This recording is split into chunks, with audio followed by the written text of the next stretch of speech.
Hello friend. आज हम पढ़ेंगे जियोग्राफी के बारे में। जियोग्राफी मतलब भूगोल। भूगोल में पहला पढ़ेंगे ब्रह्मांड के बारे में। ब्रह्मांड क्या होती है? ब्रह्मांड का डेफिनेशन है ब्रह्मांड को इंग्लिश में बोलते हैं यूनिवर्स। तो यूनिवर्स क्या है? तो ब्रह्मांड क्या है? ग्रह है। ब्रह्मांड में ग्रह होते हैं। ब्रह्मांड ग्रहों उपग्रहों सौरमंडल तारों आकाश गंगाओं का एक सम्मिलित समूह है ना? समूह है। ब्रह्मांड में अति सूक्ष्म कण से लेकर विशाल आकाश गंगा शामिल है। हमारा ब्रह्मांड करीब 13.7 बिलियन मतलब अरब वर्ष पुराना है। बिलियन अरब वर्ष पुराना है। ब्रह्मांड का अध्ययन कॉस्मोलॉजी कहलाता है। ब्रह्मांड का अध्ययन कॉस्मोलॉजी कहलाता है। ब्रह्मांड को देखेंगे तो ब्रह्मांड जैसे ये ब्रह्मांड है, इसमें ग्रह है, उपग्रह है, ग्रह है, उपग्रह है, सौरमंडल के अंदर ही ग्रह उपग्रह होते हैं। सौरमंडल तारे हैं, आकाशगंगा है, इसका एक समूह है जिसे हम क्या कहते हैं? ब्रह्मांड कहते हैं। ब्रह्मांड का वर्ष कितना पुराना? ब्रह्मांड कितना वर्ष पुराना है? ब्रह्मांड कितना वर्ष पुराना है? हमारा ब्रह्मांड क्या है? 13.7 बिलियन वर्ष 13.7 बिलियन वर्ष पुराना है। 13.7 अरब वर्ष पुराना है। इसमें क्या है? बहुत अति सूक्ष्म कण से लेकर विशाल आकाशगंगा शामिल है। ब्रह्मांड का जब अध्ययन किया जाता है तो उस विषय को कॉस्मोलॉजी कहते हैं। उस विषय को हम कॉस्मोलॉजी कहते हैं। अब ब्रह्मांड की उत्पत्ति कैसे हुई? अब उन सिद्धांत कौन क्या क्या सिद्धांत दिए हैं ब्रह्मांड की उत्पत्ति के? तो इसमें से है 3 सिद्धांत हैं। ब्रह्मांड की उत्पत्ति के 3 प्रमुख सिद्धांत हैं जो सिद्धांत या थ्योरी दी है। ब्रह्मांड की उत्पत्ति के थ्योरी जो है 3 थ्योरी दी है। पहला है दोलन सिद्धांत, इसके प्रतिपादक एलन सैंटेज है। दूसरा है साम्यावस्था सिद्धांत, इसके प्रतिपादक कौन है? Thomas Gold, Hermann Bondi, sir Fred Hoyle. Second है और तीसरा है बिग बैंग सिद्धांत, इसके प्रतिपादक जॉर्ज लेमेंटियर है। ब्रह्मांड की उत्पत्ति के संबंध में सर्वमान्य सिद्धांत बिग बैंग सिद्धांत तीसरा वाला सिद्धांत है, थ्योरी है।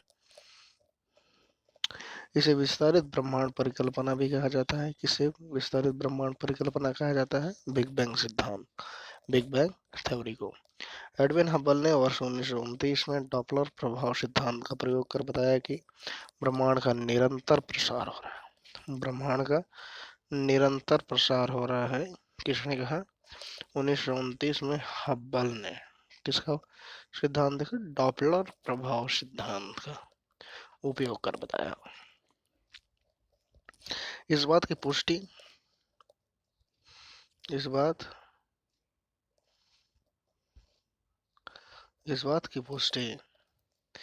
के लिए और उसने रेड शिफ्ट सिद्धांत के प्रतिपादन की। रेड शिफ्ट सिद्धांत पुष्टि करने के लिए मतलब उसके कंफर्म करने के लिए रेड शिफ्ट सिद्धांत का प्रतिपादन किया। किसका मतलब? पुष्टि करने के लिए डॉपलर प्रभाव सिद्धांत दिया। किसने? एडविन हब्बल ने।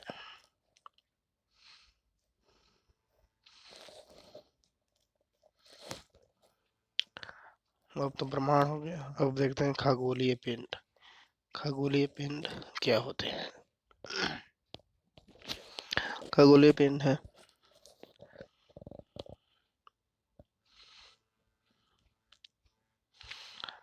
इसका डेफिनेशन देखते हैं। आकाश या अंतरिक्ष में अदृश्य या अदृश्य जिसे देखा जा सकता है दृश्य नहीं देखा जा सकता, अदृश्य। पिंडों को खगोलीय पिंड कहा जाता है, को खगोलीय पिंड कहा जाता है। आकाश में अगर दृश्य या अदृश्य पिंड है तो दिखाई देते हैं और नहीं दिखाई देते हैं, उसे खगोलीय पिंड कहते हैं। खगोलीय पिंड में क्या कहते हैं? आकाशगंगा, तारे, ग्रह, उपग्रह, क्षुद्र ग्रह, धूमकेतु आदि, ये सब क्या है? खगोलीय पिंड में आते हैं। आकाशगंगा, तारे, ग्रह, उपग्रह, क्षुद्र ग्रह, छोटा ग्रह, धूमकेतु आदि सम्मिलित है, शामिल है। आकाशगंगा को प्रायद्वीपीय ब्रह्मांड भी कहा जाता है। यह अरबों तारों का समूह है। आकाशगंगा जैसे यहाँ है ना, यहाँ पर अरबों तारों का समूह है, मतलब अरबों की संख्या में तारे रहते हैं। किसमें? आकाशगंगा में। आकृति के आधार पर आकाशगंगा 3 प्रकार की होती है। अगर डिजाइन के आधार पर बात किया जाए, आकृति के आधार पर, तो आकाशगंगा कितने प्रकार के होते हैं? 3 प्रकार। पहला सर्पिलाकार, दूसरा दीर्घवृत्तीय, तीसरा अनियमित। आकाशगंगा क्या है? तीन प्रकार होते हैं आकृति के आधार पर। हमारा सौरमंडल मंदाकिनी आकाशगंगा का एक भाग है। हमारा जो सौरमंडल है, जहाँ पृथ्वी है जिस सौरमंडल में, वो मंदाकिनी आकाशगंगा का एक भाग है, एक पार्ट है, जिसकी आकृति सर्पिलाकार है। फर्स्ट टाइप ऑफ सर्पिलाकार है।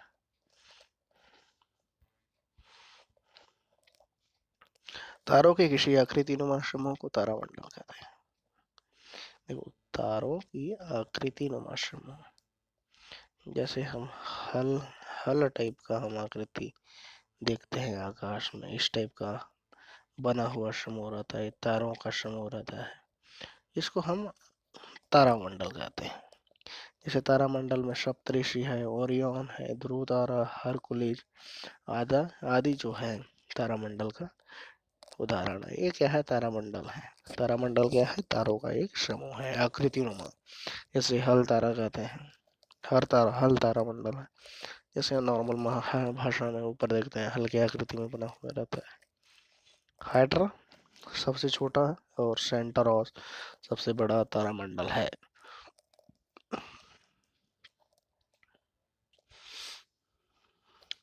क्षुद्र ग्रह क्या है?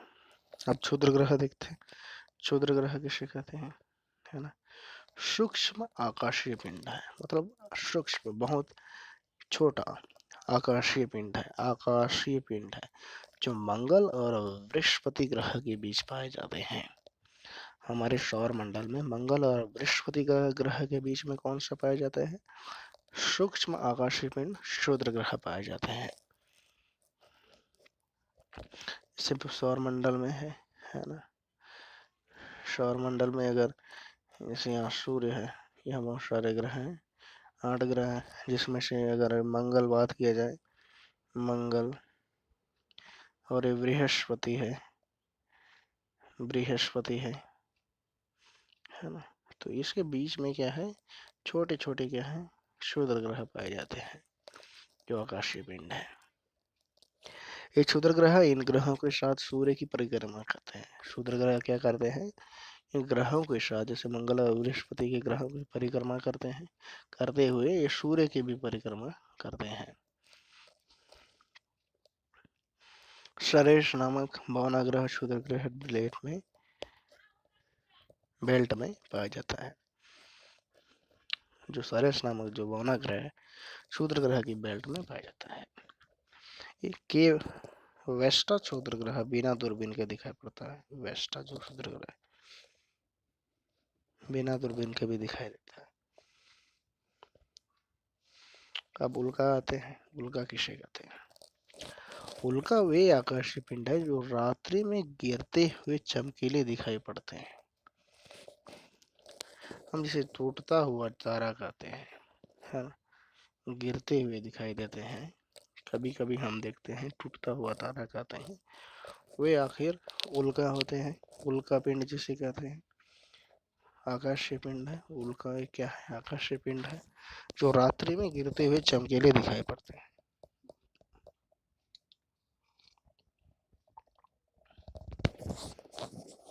चमकीले रूप में दिखाई पड़ते हैं। उसी प्रकार है धूमकेतु। धूमकेतु क्या है? कॉमेट जिसे कहते हैं, बर्फ तथा गैस से निर्मित आकाशीय पिंड है। धूमकेतु बर्फ और गैस से बना हुआ है जो सूर्य की परिक्रमा करते हैं। किसकी? सूर्य की। ये सूर्य की उष्मा से जलते हुए दिखाई पड़ते हैं।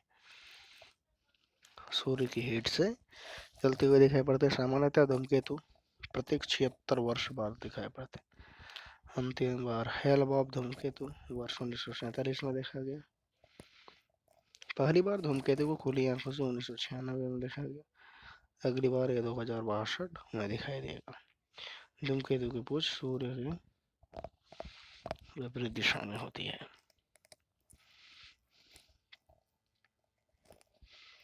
अब बात करते हैं निहारिका की। यह एक अत्यधिक प्रकाशमान आकाशीय पिंड है जो धूल व एवं धूल कणों से मिलकर बना होता है। निहारिका क्या है? नेब्यूला जिसे कहते हैं। प्रकाशमान आकाश पिंड, बहुत प्रकाश है इसमें, मतलब बहुत चमकदार है। प्रकाशमान आकाशीय पिंड है जो धूल और धूल के कणों से बना होता है। क्या? निहारिका। निहारिका को सौरमंडल का वो जनक कहा जाता है। किसका जनक कहा जाता है? सौरमंडल किससे बना होता है? निहारिका। निहारिका किससे बना होता है? धूल और धूल के कणों से।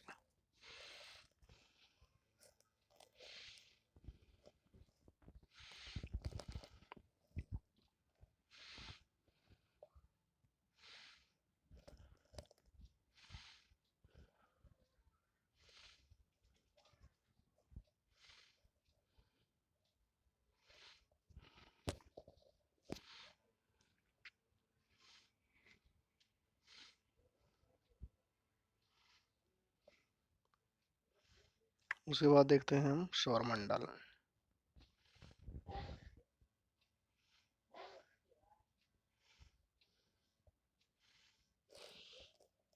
सूर्य तथा इसके चारों ओर चक्कर लगाने वाले विभिन्न ग्रहों तथा उनके उपग्रहों को सौरमंडल कहा जाता है।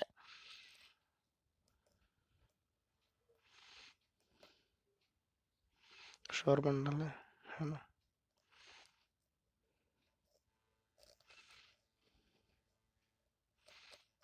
सूर्य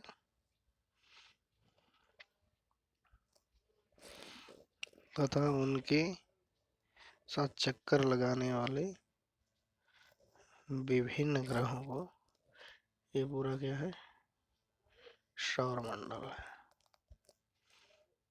ये ग्रह है, विभिन्न ग्रह, ये सूर्य है, सौरमंडल कहा जाता है। सौरमंडल में सूर्य का प्रमुख स्थान है। सूर्य एक प्रकार का तारा है जिसका निर्माण हाइड्रोजन और हीलियम से हुआ है। हाइड्रोजन प्लस हीलियम से हुआ है। सूर्य की आयु लगभग 5 मिलियन वर्ष। सूर्य के अंदर के भाग को कोर और बाहर के भाग को कोरोना कहा जाता है। सूर्य के अंदर नाभिकीय संलयन अभिक्रिया होती है जिससे विशाल मात्रा में ऊर्जा उत्पन्न होती है।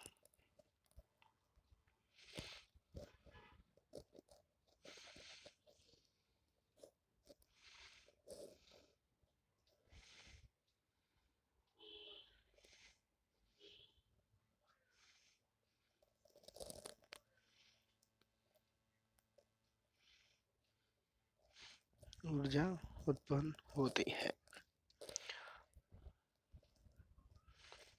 अब देखते हैं ग्रह क्या है।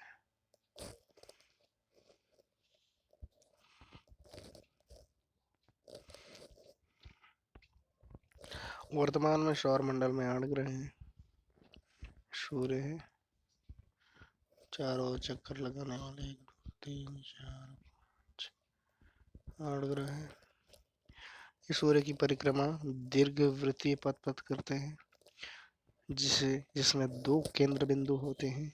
आकार तथा संरचना की दृष्टि से सौरमंडल के ग्रहों को 2 भागों में बांटा जाता है, एक आंतरिक भाग और एक बाह्य भाग।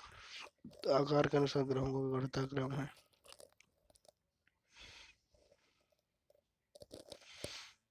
घटता क्रम है, देखो पर थोड़ा प्रिंटिंग मिस्टेक है, यहाँ पर है। सबसे पहले बुध आता है, फिर शुक्र, फिर पृथ्वी, मंगल, बृहस्पति, शनि, अरुण और वरुण।